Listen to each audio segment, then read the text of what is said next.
Valeria Di Croce. ¿Es Di Croce o Di Croce? Es Di Croce. Di Croce. Es Di Croce. Sí. Valeria Es Di una Croce. sola C, se pronuncia Pero se CH. pronuncia así. Valeria Di Croce, ella es especialista en comunicación y género, es investigadora, docente de esta casa de estudios y además es la autora de un libro muy interesante que se llama El Arca de Milei, que lo editaste en el año 2024, ¿no? Sí, salió en agosto del 2024. Agosto del 2024. Bueno, vale, ya te introducimos al programa, pero tenemos una preguntita que siempre solemos hacer, que es ¿cómo te encontrás? Si te encontrás más amarga, más obrera, ¿cómo estás el día de hoy? Obrera, hoy estoy absolutamente obrera, Full desde temprano. obrera. En esta facultad, sí, full obrera hoy. Viniste desde tempranito a trabajar y te quedaste. Sí, vine temprano, estuve con Eso hay que destacarlo los porque te estudiantes, quedaste. estuve con Pau por ahí, que lo vi también. Sí, hoy tuve con la comisión de los viernes. Porque Genial. la comisión de los viernes están nuestro productor y nuestra columnista. Sí. Están. Exactamente. Muy bien, los más jóvenes. Bueno, Y me siento como muy agobiada porque tengo ex alumnas acá también. Está Abri. April, mirá. ahí Bueno, está. entonces estamos todos conocidos. Sí. Me siento Entre ahora sí amigos. como en desventaja. Estoy como en una situación así, pero sí, todos y todas conocidas. Bueno, Todos buenísimo. aparte con mucha expectativa porque venía Vale. Sucede que Espero no desilusionar, chicas. No, Es viernes no a la creo. tarde. Para nada. Fue una semana difícil. Para nada Para nos nada. desilusionarías. Del olvídate. viernes pasado a esta parte pasaron un montón de cosas. Sí, eso en es verdad. este país y en este mundo, así que uno siempre espera no desilusionar. No nos vas que a no baje la... No baja la vara. Bueno, empezamos con la entrevista en sí. Recién hablábamos de tu libro, el libro que escribiste, El Arca de Milei. Queríamos consultarte acerca de este libro y preguntarte si ves alguna singularidad en lo que es el gobierno de Milei, cómo fue la búsqueda de ese libro, qué buscabas transmitir al escribirlo. Ahí había como varias cosas, ¿no? Porque además el libro sale cuando ya el gobierno llevaba 8 meses. Yo corté en junio, o sea que hay en el libro incluso decisiones como la sanción del RIGI, la ley bases. Digo, hay ya como las primeras señales de para dónde iba el gobierno de Milei. Y el libro terminaba haciéndose una pregunta, en realidad, digo, a partir de esta idea que discutir un poco con la homogeneidad del ecosistema de Milei, esta idea de, bueno, mirá, tienen contradicciones, y sí tienen contradicciones, toda fuerza política tiene contradicciones hacia su interior, era lógico que las tuviera también. La Libertad Avanza, sobre todo por las alianzas que había tejido antes de las elecciones y las que consolidó en los primeros meses, porque por ahí ahora es muy fácil ser opositor al gobierno de Milei o cuestionarlo, porque empiezan a verse las consecuencias de sus políticas, pero en esos primeros 6 meses había como esta idea que suele suceder en los primeros días de gobierno de la caja de herramientas que hay que otorgarle a los gobiernos y que justifica que sin pensar se aprueben cosas que van a ser perjudiciales por donde se las mire y que no necesitaba que pasara mucho tiempo para que nos diéramos cuenta que había determinados recortes o determinadas decisiones, como es precisamente el RIGI, que no iban a ser buenas. Digo, recientemente esta semana justo se conoció el enojo de un sector empresarial nacional con esta carga que viene desde China con casas prefabricadas y que incluso tiene adentro los electrodomésticos, todo, ¿no? O sea, como que vienen, bajan, son trasladadas a San Juan, a una minera vinculada con el proyecto de Vicuña, que a la vez es un proyecto del RIGI, y hay como un enojo con que, bueno, esas casas se podrían haber hecho acá. Bueno, si uno revisa la discusión y el debate de la ley bases, y particularmente del capítulo del RIGI, que Cristina Fernández de Kirchner en ese momento todavía libre dio en llamar el estatuto legal del coloniaje, haciendo siglo XXI, haciendo alusión a aquello que decían Scalabrini Ortiz y Jauretche, y uno dice, bueno, ¿era necesario que llegara el cargamento para que se dieran cuenta? Si todo estaba ahí escrito. Y un poco en el libro la búsqueda era esa, mostrar que hay cosas que estaban ahí, y que Milei no había llegado 5 minutos antes a las redes sociales y por eso fue presidente, que habían pasado cosas antes que habían generado un contexto en la República Argentina para que un tipo con una motosierra que gritaba que iba a matarnos a todos llegara a ser presidente y fuese elegido por un sector de la población. Sí, y hay algo muy interesante en esta recapitulación que vos haces, es que también distinguís el papel que tuvo la pandemia en toda la efervescencia que fue Milei, porque si bien él ya venía desde hacía muchos años haciendo hasta obras de teatro con su discurso y demás, la pandemia fue como un punto de inflexión y vos en el libro lo marcás como una especie de shock para transicionar a lo que tenemos hoy. Sí, hay algo, interesante, no en términos de fascinación con el personaje, sino para revisar. Yo siempre digo, la revisión sobre la figura de Milei y sobre lo que sucedió en torno a ese personaje que aparece por primera vez en televisión en 2015 y que 8 años después se convierte en presidente de la Nación, porque él por primera vez aparece en las elecciones que enfrentaban a Macri con Scioli.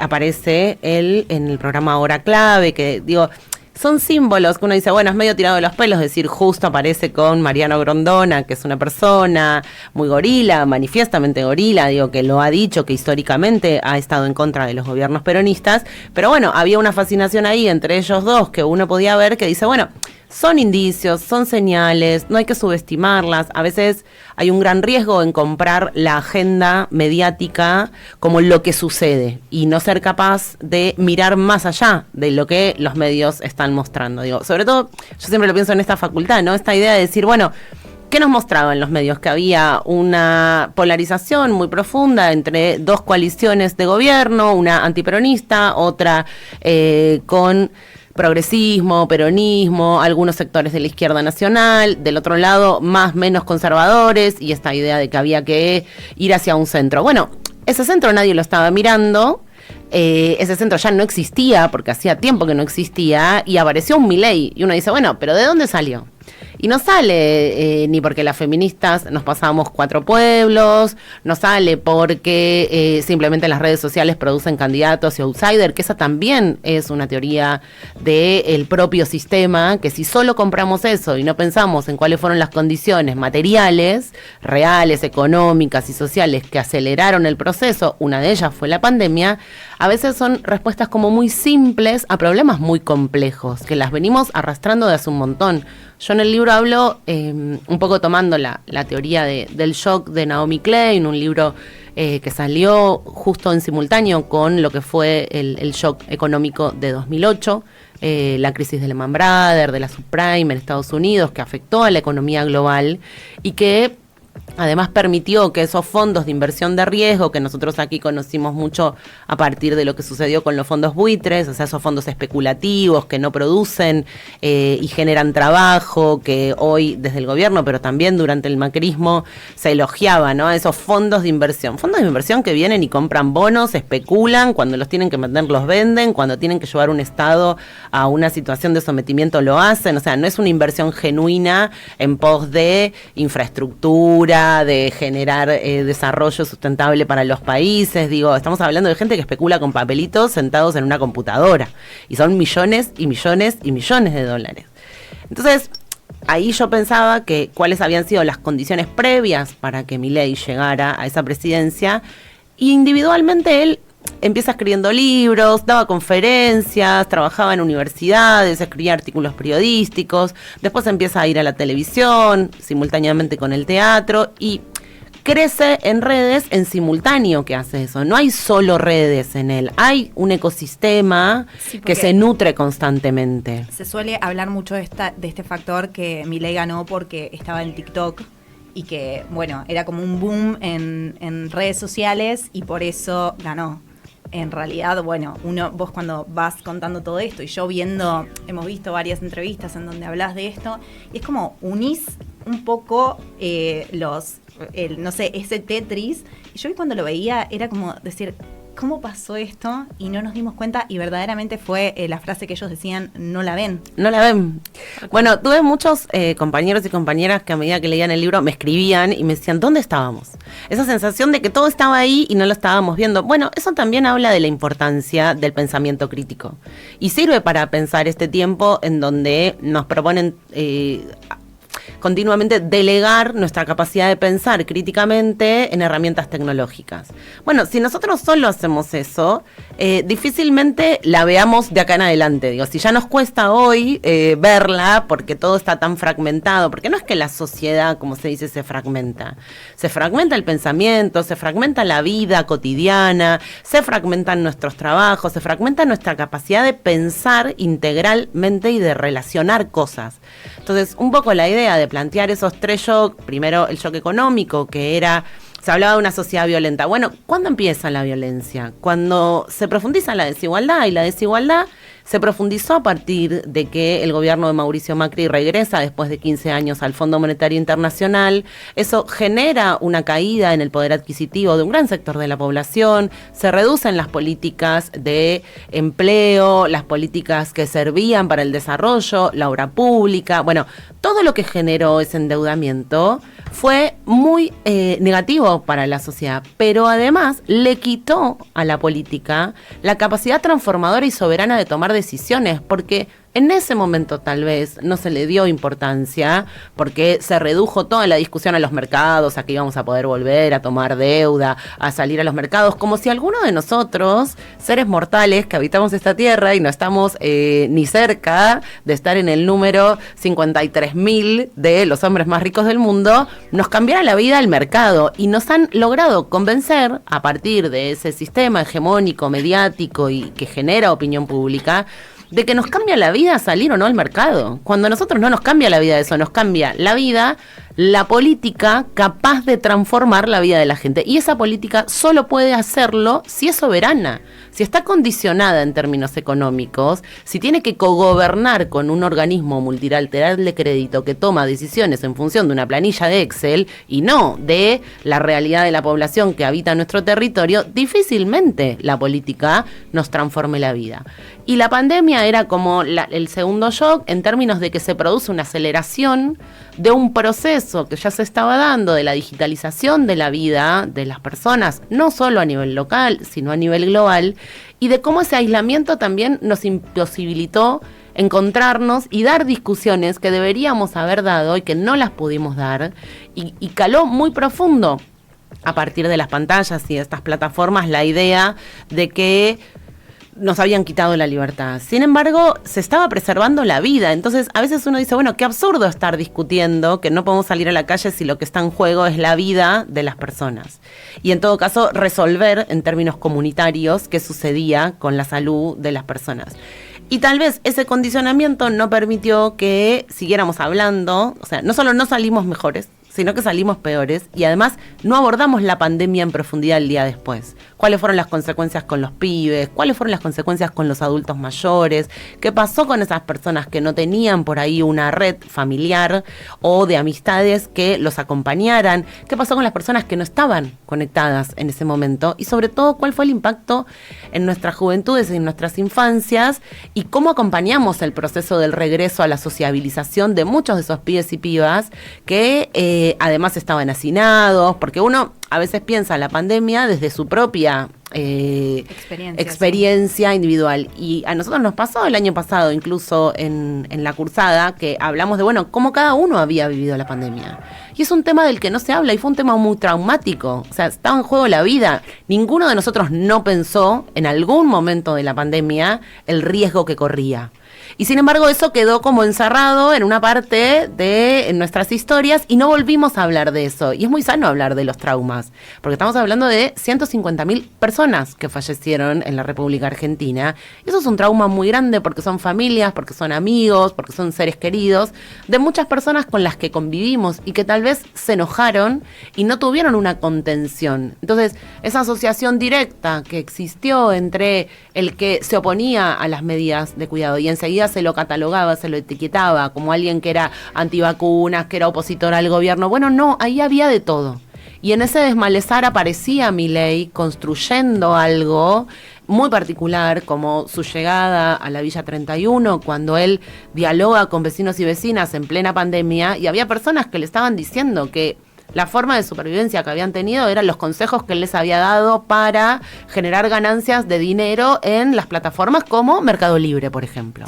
Sí, era muy rara ese contraste de verlo a él hablando con personas que, bueno, nunca volvió a hacer algo de eso, pero se sentía como que la gente verdaderamente confiaba en lo que él les estaba proponiendo. Porque les estaba hablando. Les estaba hablando y había algo ahí de una conexión, obviamente enmarcada en lo que implica ese emprendedurismo, entre comillas, que proponen los Galperín de la vida, los dueños de estas billeteras virtuales, de estas plataformas, que le hacen creer a la gente e instalan muy fuertemente esta idea de que con una compu y en tu casa te salvaste, y si no es apostando, es timbiando, la ludopatía como algo que quedó muy caracterizado a partir de ese momento en nuestros pibes y pibas.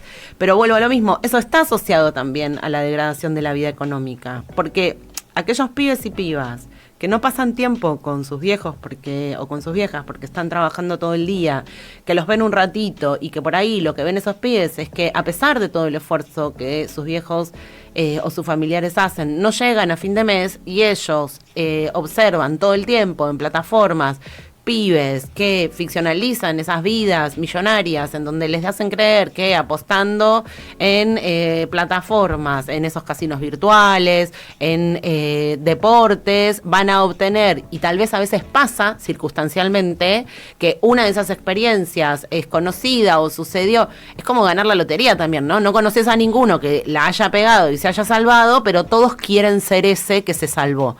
Bueno, eso solo sucede en sociedades fragmentadas, donde se han roto vínculos, pero sobre todo donde la desigualdad es cada vez más grande. Entonces, cuando hay un presidente o un ministro de Economía que promueve que un pibe sea trader y esté en la bolsa viendo cómo suben las acciones a los 11, 12 años, bueno, eso es gravísimo. Y el tercer shock, en esto de pensar la dimensión política y cómo la política fue perdiendo su fortaleza en términos de no poder tomar decisiones soberanas, yo planteo que el intento de asesinato de la expresidenta y vicepresidenta Cristina Fernández de Kirchner, ese 1 de septiembre del 2022, es algo que el sistema político no resolvió. Que el sistema judicial no lo iba a resolver, medio como que ya todos sabíamos, porque además ya había iniciado el proceso de persecución hacia Cristina con la causa vialidad, con la causa conocida como cuadernos, con cualquier cosa que pudieran instalar en una tapa de diario y luego trasladar a un juzgado en donde hay jueces amañados, cómplices puestos a dedo por Mauricio Macri, cumpliendo en juzgados tareas que no les corresponden porque la mayoría eran subrogantes. Bueno, eso uno más o menos decía, bueno, mucho acá yo no puedo esperar. Pero uno esperaba del sistema político una respuesta, porque si estábamos hablando de que se había roto el pacto democrático, que por primera vez en casi 40 años de democracia la violencia ingresaba de nuevo a la política a una escala que habíamos parecido dejar atrás, bueno, el sistema político no fue capaz de resolver eso, de resolver quién financió, quién tomó esa decisión, cuánta complicidad hubo en todos los que fueron corriendo la frontera de lo decible y del ataque en contra de Cristina, víctima de todas las violencias política, simbólica, física, en el intento de asesinato con un arma en la cabeza.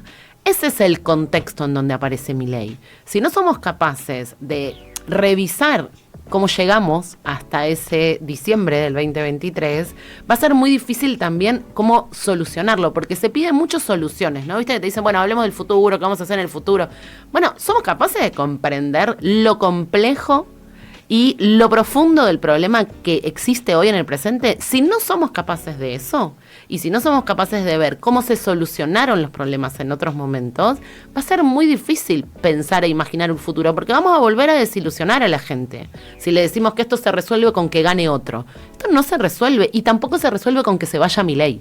No, de hecho hay una reflexión que hablábamos el otro día con varios compañeros y compañeras, que es, a posterioridad de una de tus clases, es Bueno, genero eso, se quedan charlando bien. hemos, me gusta. hemos Nos quedado... quedamos charlando. Sí, bastante. Bien. No, pero Discutan mucho también. discutíamos justamente, o mejor dicho, reflexionábamos sobre... Bueno, por fuera de que el año que viene hay unas elecciones en el medio, por fuera de varias reflexiones que hemos hecho y demás, la conclusión es, bueno, sí, mañana, el año que viene va a haber una elección de vuelta, pero el país va a quedar ¿en qué instancia? Porque además de que hoy sucede todo lo económico, que es fundamental, donde el país está cada vez más endeudado, las familias no tienen para comer y las deudas son cada vez aún mayores porque cada individuo de cada familia se endeuda, también tenés una sociedad que tiene cada vez los lazos sociales más rotos y la violencia, como bien decís, se viene, no solamente viene aumentando, sino que se viene habilitando, que me parece aún peor porque está corrida la brecha completamente. Bueno, en ese interín tenemos también un presidente que dice que va a destruir todo un Estado. ¿Vos creés que es así? ¿Que va a terminar el Estado completamente disuelto en términos de institucionalidad? Yo creo que el Estado, en términos de institucionalidad, ya tiene un gran problema. Digo, la principal líder política opositora a este gobierno, presidenta del Partido Justicialista, está presa porque tenemos un problema de institucionalidad. Porque la Corte Suprema de Justicia no imparte justicia, porque está conducida por 3 mafiosos, 2 de los cuales aceptaron, más allá de lo que después sucedió en el Senado, ser designados a través de un decreto presidencial, y porque, si ustedes recuerdan, el día de la condena de Cristina, uno de los jueces cuenta que, bueno, apuró el tema porque se tenía que ir, tenía un doctorado, tenía una clase por Zoom. Bueno, estamos hablando de alguien que nunca fue elegido popularmente, nadie lo votó, que está ahí porque es parte de la familia judicial, porque Macri decidió que estuviera ahí, porque esa es la verdad. Esos 2 jueces de la Corte, Rosenkrantz y Rosati, fueron designados por decreto por Macri. Que después fue tal el escándalo que les pareció que había que ser un poco republicanos, entre comillas, y pasaron el pliego por el Senado. Pero lo cierto es que la aceptación a priori de esos 2 jueces hace difícil creer que ahí hay una institucionalidad o se respeta una institucionalidad mínima, que es ni más ni menos que la instancia de garantía de justicia y del cumplimiento de los derechos constitucionales para los argentinos y argentinas, no solo para Cristina Fernández de Kirchner, para todos y todas. O sea, ¿qué se puede esperar de esa Corte Suprema de Justicia frente a cualquier situación que se dé de ahí en adelante? La verdad que muy poco. Si los jueces que fueron parte del proceso judicial aceptan estar en lugares que no les corresponde, están pasados de la edad que tendrían que tener, juegan al fútbol con Macri, van al lago escondido y se ríen ahí entre mensajes que van y vienen sobre cómo van a truchar facturas. O sea, esa gente es la que imparte justicia hoy. Entonces ahí no hay justicia, no hay una institución. Yo creo que el gran problema es que seguimos hablando como si estuviéramos en democracia cuando no hay una democracia plena en Argentina, porque no se garantizan los derechos constitucionales. Si quien fue 2 veces presidenta, una vez vicepresidenta, la única persona que ejerce la política y que ha sido elegida democráticamente para todos los cargos nacionales lectivos que hay, ella fue congresal constituyente, diputada nacional, senadora nacional, presidenta de la nación y vicepresidenta de la nación. Y para ella no hay justicia. ¿Qué hay para el resto? ¿Quién se anima a manifestarse? ¿Quién es el dirigente que va a tener el coraje de decir las cosas que hay que decir si ve lo que sucede hoy en San José 11-11? Sí, que pasó un año y una persona que es inocente no solo está presa, sino que está proscripta de por vida para ejercer cargos públicos. Y ahí es donde uno dice, bueno, no hay garantía democrática en la Argentina hoy. Y pareciera ser que tenemos más miedo de decir eso que de decir cualquier otra cosa. No, es que eso hay que decirlo, porque es imposible construir a futuro la posibilidad de cualquier proyecto transformador en este país si no somos capaces de resolver eso. No resolvimos que la quisieron matar y no sabemos quién. Podemos sospecharlo, pero no hay garantía de justicia. No resolvimos quiénes fueron los responsables de que los 54.000 millones de dólares tomados en el fondo, en un préstamo que no debió tomarse nunca, que el Fondo Monetario no debió entregar, no fuimos capaces de discutir en profundidad hacia el interior del peronismo que eso no había que votarlo. Y que esas no eran las condiciones que el pueblo podía afrontar en adelante. Los vencimientos de ese crédito son imposibles de pagar, salvo que dejemos a la suerte de cada uno a los argentinos y argentinas que son parte del Estado.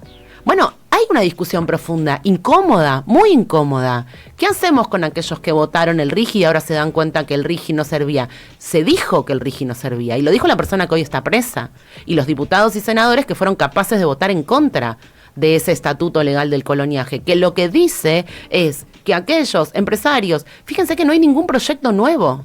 Lo único que sucedió ahí fue crear una normativa para que los empresarios tuvieran mejores condiciones y para que los trabajadores estuvieran peor. Entonces, es muy difícil pensar en un proceso electoral que sea ajeno a esas discusiones. Y la trampa es caer en esa discusión de, bueno, pero no hay que pelearse ahora, pero nadie se está peleando con nadie, tenemos que discutir sobre lo que pasó. Entonces, la falsa dicotomía constante frente a todos los debates, porque si uno quiere discutir la tecnología, te dicen ludita. Si uno quiere discutir sobre lo que sucedió con el Fondo Monetario Internacional, te dicen, bueno, ya fue. No, no fue. Si el condicionamiento de la Argentina y convertirnos en colonia va de la mano de eso. Si no existiera ese condicionamiento, la discusión política sería más válida. Y quien hoy está presa fue quien creó las condiciones para el desarrollo posible de este país. La asignación universal por hijo, que es generada a partir de la recuperación de los fondos de las AFJP, no es casual tampoco que el otro proscripto sea Amado Boudou, que fue quien planteó la recuperación de los fondos cuando Cristina era presidenta de la Nación y ella tomó la decisión política de hacerlo. Bueno, eso se paga. Entonces, ¿quién va a tener la valentía de dar esas discusiones si quien profundizó decisiones políticas que impactan al día de hoy, recuperación de YPF, vaca muerta, que es la que hoy sostiene los dólares del gobierno, es una política que decidió Cristina el día que decidió recuperar YPF? Bueno, no hay un reconocimiento a eso. Entonces hay que discutir y discutir en profundidad. Bueno, si llegamos a las elecciones del año que viene, ¿va a cambiar algo? Bueno, yo creo que cada vez más hay que discutir cuál va a ser el protagonismo de nuestro pueblo en la discusión cotidiana. No en qué va a suceder en el 2027, porque incluso si ganara un candidato que represente a los sectores populares, va a seguir habiendo una Cristina presa, va a seguir habiendo una deuda impagable y las consecuencias de la pandemia van a seguir estando ahí. Por eso yo hablo de los 3 shock en el libro y sigue estando vigente esa discusión, porque no las resolvimos, porque no discutimos, porque creemos que poner sobre la mesa discusiones necesarias. No, hay que discutir de lo que es tendencia hoy, del video gracioso que nos pusieron en internet, de Adorni y su pendrive. Y la verdad que yo no quiero discutir de Adorni y su pendrive. Si existiera una institución judicial confiable, yo me quedaría tranquila con que el proceso judicial va a resolver eso. Como eso no existe, entonces opinamos todos sobre qué es lo que pasó o no con Adorni. Entonces es una trampa constante en las que estamos como inmersos en esto de las agendas mediáticas, de, bueno, cuál es la dimensión que tenemos que ver, cómo tenemos que pensar lo que está sucediendo. Bueno, ¿cuán importante es el riesgo país? ¿Para quién? ¿En qué nos beneficia? ¿En qué cambia el RIGI y el super RIGI? ¿Por qué no miramos, o sea, no hablamos más sobre que de los casi 10 proyectos que hay en el RIGI, 9 están vinculados a energía? Bueno, ¿qué implica eso? Eso no implica trabajo para la gente. O sea, eso implica otra cosa, implica un saqueo. Sí, y un modelo de negocios que se basa también en esto de las tecnologías y, bueno, en fomentar mucho que ese negocio siga creciendo, ¿no? Hablábamos hoy con Vicky de la llegada de Peter Thiel a la Argentina. Mi amigo. Sí, tu amigo personal.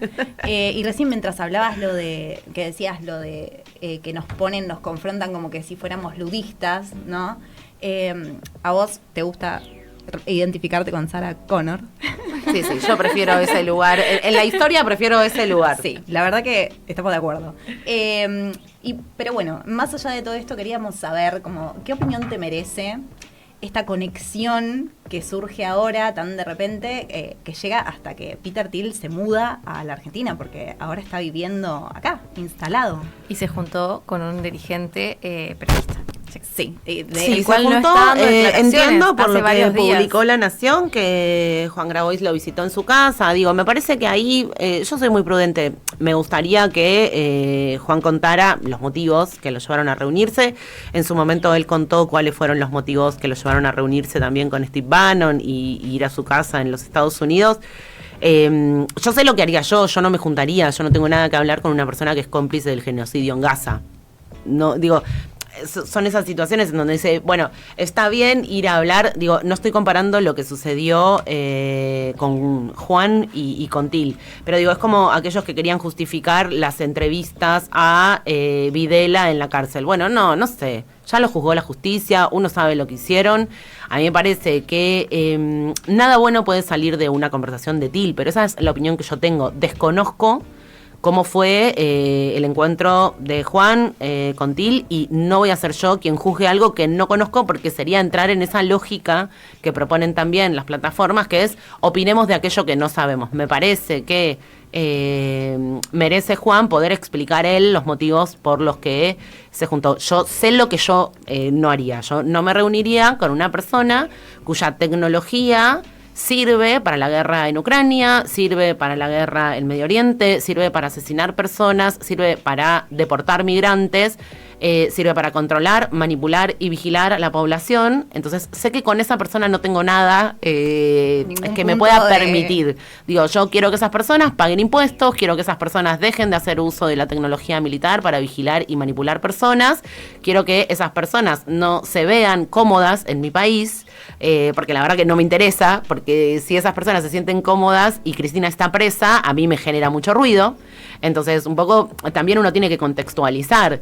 Digo, yo no tengo fascinación por estos tecnorricos, porque también parece ser como que te dicen, bueno, el otro día había estado hablando de Galperín y me pareció súper llamativo, porque nunca me habían atacado tanto en las redes como por mis críticas a la figura de Galperín. Y yo no lo critico en términos personales, critico su modelo de negocios y las consecuencias de su modelo de negocios, pero sobre todo la hipocresía de estos tipos que nacieron en cuna de oro, estudiaron en las mejores escuelas, en las mejores universidades, todas pagas, nunca pisaron una escuela pública, nunca pisaron una universidad pública, vivieron la mitad de su vida, parte estudiando en Estados Unidos y parte por elección y por comodidad impositiva en Uruguay, como es el caso de Galperín, que en 54 años, más de 25, vivió afuera. Entonces a mí me molesta que esos tipos que no conocen lo que es tomarse un bondi, tener que estar esperando en una fila, la satisfacción que produce poder estudiar en una universidad pública y dar clases en una universidad pública, juzguen, hablen de cosas que no conocen. Sobre todo cuando ni siquiera se toman el trabajo de estar en el país. Pues ya no es que tienen la distancia de clase, de que por ahí no conviven con la vida que tienen. No, ni siquiera están en el país. O sea, son tipos que van. Estaba leyendo ayer una nota en donde Galperín planteaba que junto con Migoya de esta universidad, digo, son esas cosas que también, ¿no? Esa cosa del medio pelo digital, que se olvida de dónde viene, de dónde salió, quién, digo, entre las leyes de emprendedores y los regímenes que favorecieron a la economía del conocimiento, que eso también es el Estado, porque estos tipos hablan del Estado y de no estar en el Estado, pero han dejado de pagar, tienen cargas impositivas menores a cualquier pyme de la República Argentina que hoy cierra. Pero ellos son los tipos más ricos de la Argentina haciendo uso de regímenes especiales, pero desprecian el régimen especial de Tierra del Fuego, por ejemplo, que genera industrias de fabricación, desarrollo y mucho más empleo que sus empresas tecnológicas. Sí, es un discurso, bueno, que lo tienen y lo sostienen, porque también en como para hacer un mix, Elon Musk también tiene una posición muy parecida a la que tiene Galperín, con esto de... Sí, no, pero Galperín tiene el 1% de la fortuna. Sí, hoy se convirtió en el primer trimillonario del mundo. Digo, estamos hablando de tipos, chicas, la fortuna hoy es un día histórico. SpaceX, histórico para el capitalismo de plataformas. SpaceX, la empresa asociada a la tecnología aeroespacial de Elon Musk, en la que invirtió Peter Thiel, porque ese sí que la ve en términos económicos. Hoy sale a la bolsa y se convierte hoy el señor Elon Musk en el primero en superar, ya no es un millonario, trimillonario, números que no podemos imaginar. Su fortuna equivale hoy a la del 54% de la población mundial, la de una sola persona. Entonces, ¿en serio vamos a estar discutiendo si el problema es el Estado y si el problema es el financiamiento de las universidades públicas? No, el problema es que un tipo concentra la riqueza del 54% de la población. Y sin generar empleo, porque es algo que nosotros charlamos y discutimos mucho, ¿no? La cifra hoy de la totalidad de empleados que tiene directos Mercado Libre son 112.000 o ronda por ahí en toda América Latina. En Argentina es mucho más escaso el número.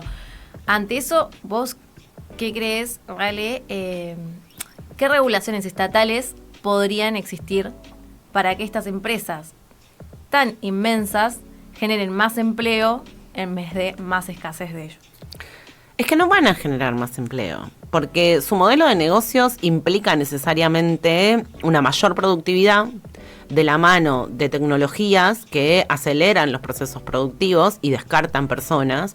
El otro día leía, el propio Galperín decía, bueno, uno va a Silicon Valley. Silicon Valley es dentro de San Francisco, la cantidad de habitantes que tiene son 3 millones. Entonces, porque recordemos que es un polo tecnológico que se crea a partir precisamente de la cercanía con Stanford, que es la universidad de donde salen la mayoría de estos dueños de aplicaciones, de startup. No es lo mismo un unicornio que una startup, no es lo mismo una aplicación que la infraestructura tecnológica que proveen, por ejemplo, empresas como Google, como Apple, como Microsoft. No todas las empresas tienen una infraestructura propia, no todas pueden alojar datos y tienen centros de datos. Meta empezó a hacerlos hace una cierta cantidad de tiempo, pero hay 3 millones de personas, o sea, el equivalente a la capital federal, ¿no? Y entonces decía Galperín, bueno, y uno recorre San Francisco y no hay nadie sin trabajo, la gente no está... Bueno, eso lo decía en 2016. Hoy, si ustedes recorren San Francisco, los alrededores, se van a encontrar, por un lado, con un panorama desolador, a partir de todo lo que tiene que ver con el fentanilo, con la desocupación, con la gentrificación que producen este tipo de polos, como el que se está generando ahora en el DOT, ahí en Saavedra y General Paz, donde están estos edificios que construyó IRSA, la empresa de Elstein, en donde está Mercado Libre, está Ualá, está esta otra billetera virtual de este chico que apoyó el caso Libra en su momento, que mandó a que Ariel Effer,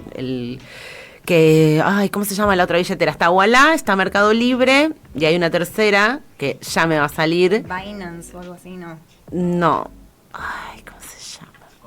Cocos. Gracias, Cocos Capital, esa es la tercera. Bueno, vieron que ahora se está generando como un polo tecnológico, que a la vez volvemos a lo mismo, la ciudad les baja los impuestos para que se instalen ahí, y entonces eso genera como toda una circulación. Bueno, eso... Lo que sucede hoy alrededor de Silicon Valley es una gentrificación, que es que empiezan a instalarse estos gerentes, estas empresas, todo se vuelve muy, muy caro, se revalorizan esas instalaciones y la zona, por ende... Se empieza a desplazar a las personas que vivían ahí. Y todos los que viven ahí se empiezan a ir porque empieza a ser cada vez más caro vivir en esas zonas. Entonces se producen procesos de gentrificación. Pero además, lo que estamos viendo en los últimos, desde octubre del año pasado a ahora... Si ustedes se ponen a mirar en las noticias, ponen Google despidos, Amazon despidos, Meta despidos, van a ver que están despidiendo una gran cantidad de personal porque muchas de las tareas las está empezando a hacer la inteligencia artificial. Entonces ya ni siquiera es cierto que esos sectores en las zonas como Silicon Valley tienen pleno empleo. No es verdad, porque muchos de esos empleos están siendo reemplazados. Piensen cuando compra Elon Musk Twitter, por ejemplo, que despida el 50% de la planta, porque toma una decisión que era no controlar más contenidos. Y el control de contenidos no se puede hacer con un código y con inteligencia artificial, porque la inteligencia artificial no identifica el seno de una madre que está dando la teta a su bebé y el seno pornográfico que quiere cancelar. Cancela los dos. Entonces, hay solo un humano que puede estar generando esa diferenciación y esa distinción. Bueno, eso es lo que eliminaron en los últimos años por recortes, tanto Meta como X, antes Twitter. Y en el caso de las empresas como Galperín, se producen dos problemas ahí. Primero, que su modelo de negocios es resultado de la extracción de datos que nosotros mismos proveemos con nuestras compras, con cuáles son los impuestos que pagamos, con lo que se conoce como estos acuerdos cruzados, en donde vieron que si ustedes tienen Mercado Libre, pueden tener Disney a un precio menor. O sea, las propias plataformas generan una sinergia constante entrecruzada, en donde te conviene pagar el boleto del transporte con Mercado Libre, que te promociona, porque ¿cuál es el objetivo de ellos? Tener cada vez más usuarios. Para tener más usuarios, son capaces de generar pérdidas en ciertas unidades de negocio. Entonces, ¿cuál es el último JIT de Mercado Libre? No cobra el envío. El envío es gratis. Bueno, no, es mentira, no es gratis, porque el envío se hace mayormente por correo argentino. Correo argentino es una infraestructura estatal, pública, con la que él tiene acuerdos y que tiene rebajas en esos acuerdos, y lo último que anunció es que también están usando los aviones de Aerolíneas Argentinas. Entonces, mientras que al viajero habitual de Aerolíneas Argentinas no se le deja llevar más que una mini valija en donde no entra ni una notebook, si tiene que ser un empresario, tanto que les gusta hablar de la fusión de lo privado con lo público, bueno, un empresario que tiene que viajar de una provincia a otra, vinculado al petróleo, vinculado al agro, no puede llevar más que una mini valija, pero las bodegas de Aerolíneas Argentinas las usa Mercado Libre para llegar más rápido a más lugares. Bueno, entonces se monta sobre la infraestructura pública. Genera centros logísticos en aquellos municipios que le dan los mejores beneficios, ¿no? Se fue de Córdoba porque le querían cobrar un impuesto, se instaló en 3 de febrero porque le ofrecen que no pague nada nunca más a nadie. Cambia los convenios colectivos de trabajo de ya no camioneros, sino que son sus propios transportistas. El principal centro logístico que instaló inicialmente está montado en 70.000 metros cuadrados en el Mercado Central. Bueno, eso es toda infraestructura pública. El señor que desprecia al Estado se monta su modelo de negocios basado en la extracción de datos personales que a la vez nos ofrecen personalmente lo que necesitamos. Elimina cientos y cientos de personas que antes estaban detrás de un mostrador atendiéndonos. Y nosotros tenemos que decidir qué rol vamos a ocupar ahí. Porque el gran problema de este modelo de negocios y del capitalismo plataforma es que estamos siendo cómplices nosotros mismos de la eliminación de los empleos de nuestros seres queridos. Porque cuando nosotros pasamos por un negocio en donde antes íbamos a comprar ropa y ese negocio cierra, es porque nosotros por 3 mangos menos, por 10 mangos menos, compramos 5 remeras en vez de comprar una sola y cuidarla. Bueno, también ahí hay que pensar cuál va a ser nuestro rol en términos de humanidad. Porque si nosotros cuestionamos ese modelo de negocios, pero somos parte y cómplices de que ese modelo de negocio funcione, difícilmente lo resuelva una elección. Y ahí es donde te ganan estos tipos.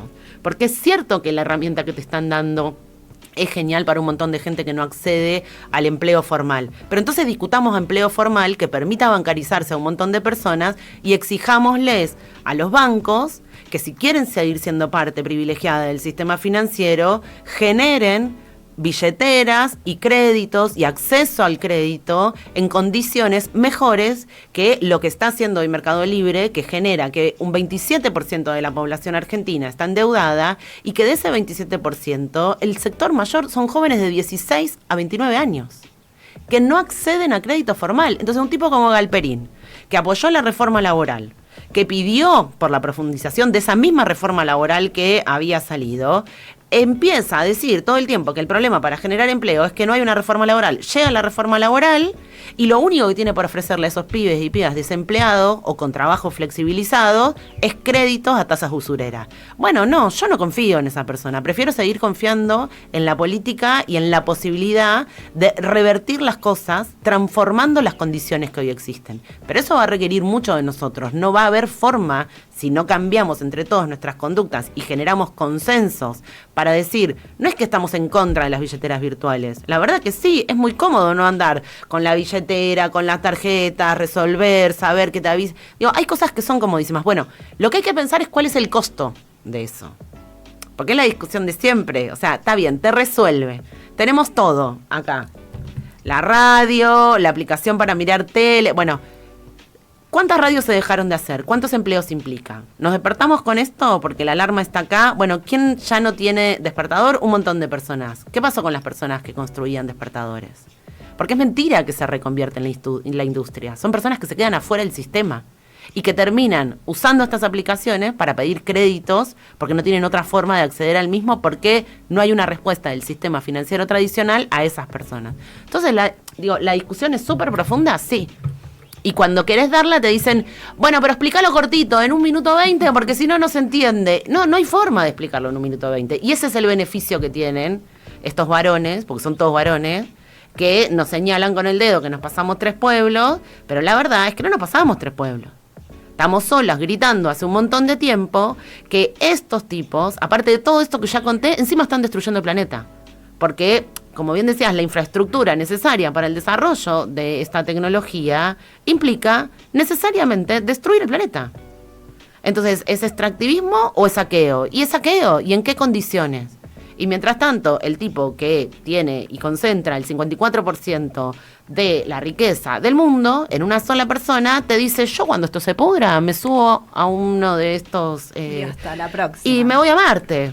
Entonces, y Peter Thiel dice, che, como está medio picante en Estados Unidos, ya hay manifestaciones en contra de mi empresa, agarro y me voy a vivir a Buenos Aires, me instalo ahí, total, parece ser que hay alguien que gobierna y que le está entregando el territorio a personas extranjeras y la población de ese país le importa bien poco. Bueno, eso es lo que está pasando. No está destruyendo el Estado. Está destruyendo la potencia política de defender el territorio y a la población. Porque el Estado son esas tres cosas. Es el gobierno, la población y su territorio. La potencia política solo es posible si hay voluntad y si hay independencia económica. Sin la independencia económica, difícilmente uno se puede enfrentar a estos tipos, porque lo que está haciendo es rogarles que se le caigan 3 billetes del bolsillo a Peter Thiel. Y le sobran, digo, está en el orden 144 de los 500 hombres más ricos del mundo. Y mira, con esto me quedo pensando, porque hay un libro de Peter Thiel que seguro lo habrás leído o conocido, de Zero to One se llama, y él habla de esto que me haces acordar con lo de Mercado Pago, que dice, bueno, si vas a crear algo, ese algo tiene que ser monopólico, o sea, tenés que monopolizar eso que vos creás. No puede haber otra persona que lo haga mejor que vos. Y me quedo pensando en esto y, bueno, ahora traigo a colación un texto que nos hiciste leer para la clase, que es el de Nieva, que a mí creo que me dejó totalmente... Es espectacular. Flasheada, porque no podía creer lo que estaba leyendo, y hablaba de esto, ¿no? Que ellos, bueno, dicen, bueno, si acá no hay nada, me subo a mi avión, mi cohete, y me voy a Marte. Y yo pensaba, ¿no? Ellos tienen todo como una estructura de pensamiento, de imaginación, de crear cosas nuevas, y lo pongo en retrospectiva, o sea, con respecto a nosotros, ¿no? Lo pongo en espejo, digo, me parece que a nosotros nos está faltando un poco de eso. Quizás imaginar un mundo posible o un mundo mejor que sea, ¿no? En lo fáctico, que se pueda hacer, porque hay cosas que se pueden hacer, no sé, digo, si Elon Musk ahora es trillonario, creo que se pueden establecer como pequeñas metas, ¿no? De eso vos...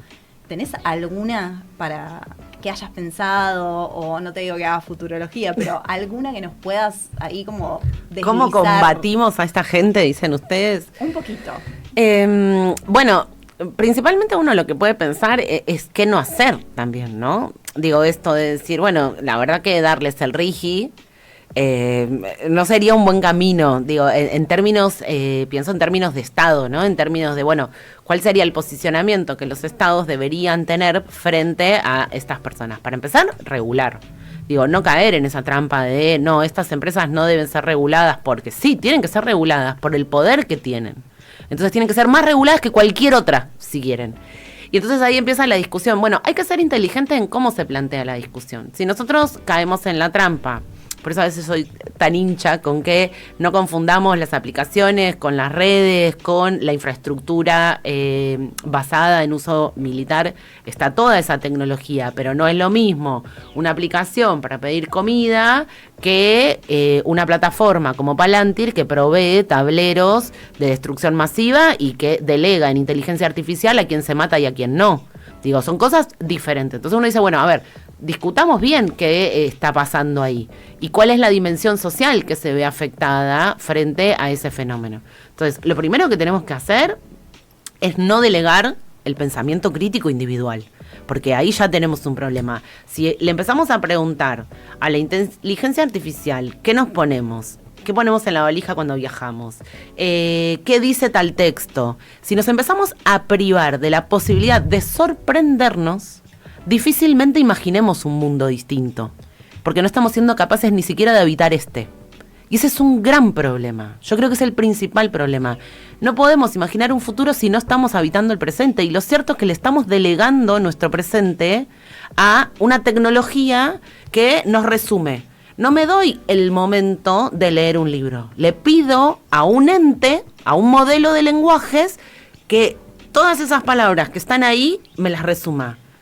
no me permito perderme en una caminata y por ahí tropiezo con la mejor librería de mi vida o con un buen bar recorriendo 5, decido sentarme en una y por ahí la repifio y como algo que no está bueno, o por ahí la repego y descubro el lugarcito al que voy a volver 100 veces. No, le pregunto a Google cuál es el bar que me recomienda en esa zona y cómo llego y cuánto tardo en llegar. Bueno, si uno va sumando todo aquello que dejó como sensibilidad humana de protagonizar, lo que estamos haciendo es creer que tenemos la capacidad de controlar el minuto a minuto de nuestras vidas y eso no es real, porque en realidad no lo estamos controlando nosotros. Lo están controlando los 10 tipos más ricos del mundo. Yo creo que ahí tenés un conflicto muy grande y algo a trabajar en conjunto, que es la política y quienes tienen la responsabilidad hoy dentro de una gestión de poder poner, de poder hacer que eso sea posible. Porque si vos estás constantemente con una reforma laboral, de repente tenés que laburar más, de repente, en especial las mujeres, tienen que hacerse cargo de ollas populares, porque el gobierno, la verdad, que te atosiga por donde sea, pero te atosiga, y no tenés ni siquiera alimentos no perecederos y tenés que rebuscártela como sea para poder asegurar esa olla, y a su vez tenés que asegurar un apoyo escolar, porque los niños y niñas y adolescentes están conflictuados con todo el sistema educativo porque hubo una pandemia de por medio y no podían ni siquiera conectarse porque la mayoría no tenía las herramientas para poder hacerlo y estaban por fuera del sistema educativo. Pero si vos tenés tantos conflictos, es imposible también poder sentarse a pensar un rato, a leer un libro, a hacerse una caminata, porque estás explotado también por el sistema laboral y a su vez, reitero, las mujeres en especial están también explotadas por los trabajos de cuidado que tienen, no solo con su familia, sino que muchas también con la comunidad que las rodea. Ahí yo creo que todos los funcionarios y funcionarias que tengamos a disposición de este lado de, si se quiere, del camino, tienen que empezar a dar esas discusiones de, bueno, ¿cómo hacemos para aflojarle, si se quiere, la vida a la gente? Porque ni siquiera ya es mejorarla por las condiciones en las que estamos, sino aflojarle un poco la presión a la gente.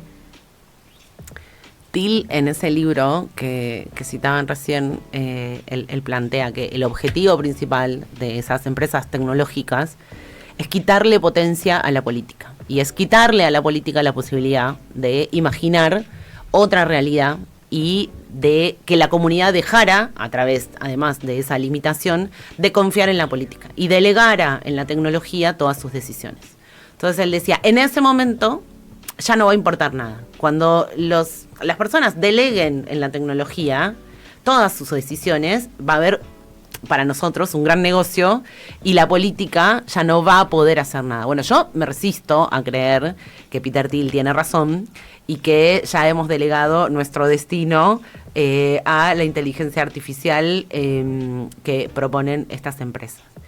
Pero yo creo que ahí hay una gran distinción. Otra de las grandes tareas que tenemos es, uno no le pide de ninguna manera a ningún trabajador y trabajadora que tiene 3 empleos por día, que se va a las 4 de la mañana, 5 de la mañana, 6 de la mañana, que tiene que esperar 2 horas un bondi y demás, que haga el ejercicio por disputar poder con las tecnológicas y con el poder económico. Eso lo tiene que hacer quien quiera representar a ese laburante y a esa trabajadora y a esa mujer que levanta la olla todos los días. El dirigente o la dirigenta que quiera representar a su pueblo, que se vaya a ganar el amor de su pueblo, como hizo en su momento Néstor y como pasó con Cristina, va a tener que ser él o ella quien represente los intereses de ese tipo y de esa mina que está trabajando 18, 19 horas y que no ve a su pibe que está todo el día con una pantalla. No se le puede pedir a la población, que ya demasiado carga, desde 2018 en adelante sobre todo, porque la caída del poder adquisitivo impacta en todos.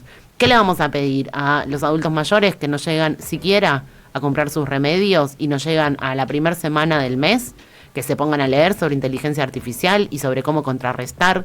No, le tenemos que exigir a nuestra dirigencia que represente los intereses de ese adulto mayor, de ese pibe o de esa piba que no están pudiendo pasar tiempo de ocio con su familia y compartir. No se puede construir comunidad si primero no se repara la mínima vinculación afectiva que se necesita en las familias. Y no podemos tolerar más, y eso sí yo quiero ser muy tajante. No quiero escuchar más que nos vengan a decir que estos pibes que se suben como disfrazaditos de emprendedores, que se creen que están en California cuando están viviendo en la República Argentina, que fue colonia, que se independizó, que tuvo su revolución y que ha tenido sangre y sudor y lágrimas para llegar hasta acá, que no me vengan vestiditos de californiano a decir que solito se llega, porque no se llega a ningún lado solito. Nadie en este país llegó solito a ningún lado. Entonces, hay que empezar a abrazarse un poco más a esas discusiones. No puede ser que estemos viendo El Eternauta y a los 5 minutos nos olvidamos de la discusión. Che, de repente todos conmovidos de que nadie se salvaba solo y a los 5 minutos le damos la espalda al que necesita ayuda. Bueno, esto va a requerir de un compromiso muy grande de todos. No lo resuelve una persona. Entonces, hay que terminarla con esto de decir, che, ¿viste el pibito de Cocos Capital? Ay, ¿por qué me dicen antipatria? Y te dicen antipatria porque lo sos. Sos un cipayo. El otro que pone la bandera yanqui de fondo, cuando lo que estamos viviendo cotidianamente es un desembarco de funcionarios norteamericanos, encabezados por Peter Lamela, que se sacan fotos jugando a G.I. Joe con el ministro de Defensa, y compramos un IMOC como si estuviéramos en guerra, y aparece la foto de... Ayer apareció una... Digo, es un delirio lo que está pasando. Ayer apareció una foto de Sturzenegger, Kirchner, el embajador Lamela, Presti y todo fuerzas del ejército norteamericano y argentino mostrando que no están haciendo Uber sino ejercicios de guerra en no sé dónde. ¿Pero qué les pasa? El ejército tendría que estar en todo caso ayudando a reconstruir casas que todavía no terminaron de levantar en Bahía Blanca. No haciéndose los que están jugando a la guerra, no sé en qué lugar de la Patagonia, en el medio de la cordillera. Es un delirio lo que está pasando. Pero la dirigencia se enfrasca en discutir con el pendrive de Adorni. Adorni que vaya a dar explicaciones a la justicia. Lo que sucede con el presupuesto universitario, lo mismo. Entonces hay que exigirle más a los dirigentes que representen los intereses de la gente y no enojarnos con la gente que no puede ir un día a la tarde a defender los glaciares en el Congreso porque está laburando. No quiere decir que no coincida en que esa ley está mal. Entonces le dejamos al gobierno un vacío de representación muy grande para que juegue con esa carta de a nadie le importan los glaciares. ¡Mentira! Récord de personas anotadas en las audiencias. Que los medios no lo muestren no quiere decir que no le importe a nadie. Hay que dejar de viralizar, perdón que lo diga así, pelotudeces de TikTok y compartir el mínimo gesto de resistencia que vean en la calle. Desde una persona en la esquina que reclama, hasta un cartel, hasta una pintada y cualquier movilización. Si los medios no lo muestran, circúlenlo ustedes. Pero a veces pasamos más tiempo riéndonos del absurdo que es este gobierno y sus integrantes que poniendo en valor la potencia y la gestualidad de lucha de cientos de personas que desde el día 1 se enfrentaron a este gobierno. Entonces pasó el fin de semana, la despedida del Indio, y ahí hay que mirar. De eso hay que tomar el ejercicio. Ese tipo contracultural que se enfrentó al poder económico, que dijo siempre lo que pensó, fue despedido por millones de personas. Eso no lo compra el pendrive de Bitcoin de Adorni. Eso lo compra la coherencia, eso lo compra siempre haber resistido y no haberse arrodillado con el poder. Lo que tenía el Indio, lo que tiene Cristina con su pueblo, ninguno de estos tipejos que van a pasar al olvido lo va a tener. Bueno, pero ahí está la decisión de quienes valoramos esa potencia. Digo, esa frase del Indio de que en la resistencia está el orgullo que uno tiene por vivir. El vivir solo cuesta vida, no puede ser consigna. Tiene que ser acción, tiene que ser parte de nuestra cotidiana. Entonces, en vez de estar pendiente de lo que ellos hacen, hay que mirar qué estamos haciendo nosotros. Porque por ahí tenemos un vecino al lado que está resistiendo, que es parte de lo que nosotros valoramos y ni siquiera lo miramos. Entonces, hay que tomar distancia de las plataformas, hay que hacer el ejercicio de verdad de reconstruir, porque si no terminamos todos creyendo que por contar en Twitter o en Instagram o en las plataformas que queremos algo distinto, bueno, no alcanza con querer algo distinto, hay que construirlo. Digo, los sueños, la frase de Néstor de vengo a proponerles un sueño, bueno, el sueño se propone. Digo, y el sueño claramente que es una patria que no esté arrodillada, mucho menos frente a Estados Unidos, que no crean tipos como Peter Thiel que pueden venir a decirnos lo que tenemos que hacer. Bueno, para que eso no se consolide y que no sea una realidad permanente, requiere que todos nosotros y nosotras nos comprometamos con transformarlo. Discutiendo es cansador. Viste que a veces te dicen, bueno, pero uno no tiene tiempo. Y no, claro. Imagínense si en el medio de la vorágine, escribiendo la carta a la Junta, Rodolfo Walsh decía, che, la verdad que me tendría que dedicar un tiempo a descansar. Hoy estoy complicado. No. Hoy no tengo tiempo. La verdad que hoy me quiero mirar un par de TikTok. Reels. No tengo tiempo para leer un libro, pero cuando miran el tiempo de pantalla, dedicaron 12 horas a la pantalla. Bueno, había tiempo, ¿eh? Ahí hay un par de libros en 12 horas, si ustedes tienen ganas. Sí. Pero en esas 12 horas saben que también hay diálogo con gente. Hablar con un montón de gente que por ahí está mucho más sola que cualquiera de nosotros y que necesita de nosotros. Porque la gran trampa del neoliberalismo también es hacernos sentir solos. Y después de repente cuando uno caminaba por Avellaneda, en esa interminable fila para despedir al indio, decía, puta, mira cuánta gente que piensa parecido. Debemos tener diferencias, algunos serán más de izquierda, menos de izquierda, otros más peronistas, otros no. Seguramente en algunos temas no nos pongamos de acuerdo, pero claramente que ahí hay una base de resistencia y sustentación potente. ¿Y quién se imaginaba que esos millones de personas podían estar ahí en ese momento? Bueno, hay que estar atentos también a esas señales y no dejarlas ir. Porque nos convencemos incluso de que como ahora empieza el mundial, bueno, se terminó, nadie va a querer hablar. No, miren, la gente que tiene hambre va a seguir teniendo hambre, los jubilados que no tienen remedio van a seguir no teniendo remedio. Entonces, también hay una responsabilidad ahí en no quedarnos en el lugar cómodo de que como empezó el mundial, ya está. El gobierno entonces ahora, vieron que es todo así, el gobierno pasa el mundial, entonces ya está, porque la gente está en otra cosa. ¿Quién está en otra cosa? El que puede llegar, tiene un techo y tiene conectividad y un plato de comida a la noche. Hay gente que no tiene ni eso, dudo que esté pendiente del mundial. Está viendo cómo logra juntar 2 mangos para darle de comer a su pibe y a su piba. Sí, vale, bueno, y me quedo con esto que dijiste, porque en la vorágine que vivimos diariamente y que nos hacen vivir diariamente, lamentablemente, quedarnos con los gestos de resistencia, esto que nombrabas recién, la gente que se junta, la gente que se congrega para una causa en común, ya sea, no sé, un duelo, un pedido de justicia, quedarnos con eso me parece muy significante y bueno, te agradecemos mucho. Esta facultad es un ejemplo de eso. Digo, frente al discurso de a los pibes no les importa nada, no les interesa nada, bueno. Un poco nos interesa. Levanten la voz y díganlo, digan lo que sí le interesa, cuéntenlo. Y digo, Milei arrancó con 3 bobos escuchándolo, porque eran 3 bobos, digo, cuando uno ve los comentarios. Es increíble. Y ahí está, chicos. Entonces, si ese tipo pudo soñar, ¿cómo no vamos a soñar nosotros? Bueno, fue un poco también el origen de nuestro programa, me parece, de decir, bueno, necesitamos a alguien que vuelva a hablar de los temas que a los estudiantes quizás nos interpelan y a las jóvenes específicamente, por eso siempre mencionamos como un poquito más el tema de las mujeres o cómo nos interpela un poco más algunas cuestiones. Fue un poco en pos de la resistencia también. Un poco porque teníamos y sentíamos que queríamos decir algo, que teníamos algo para decir, y otro poco me parece que es para resistir. Digo, muchos de acá somos militantes, otros cuantos no, y me parece que también su militancia se ha congregado, ¿se dice? Puede ser. Congregado en este espacio. Pero bueno, como bien decía Has, te agradecemos mucho por venir, Vale. A ustedes. Muchas gracias. ¿Vamos a un corte? No sé si estamos en corte, pero si quieren cortarnos, cortamos. Vamos a un cortecito, chiquis.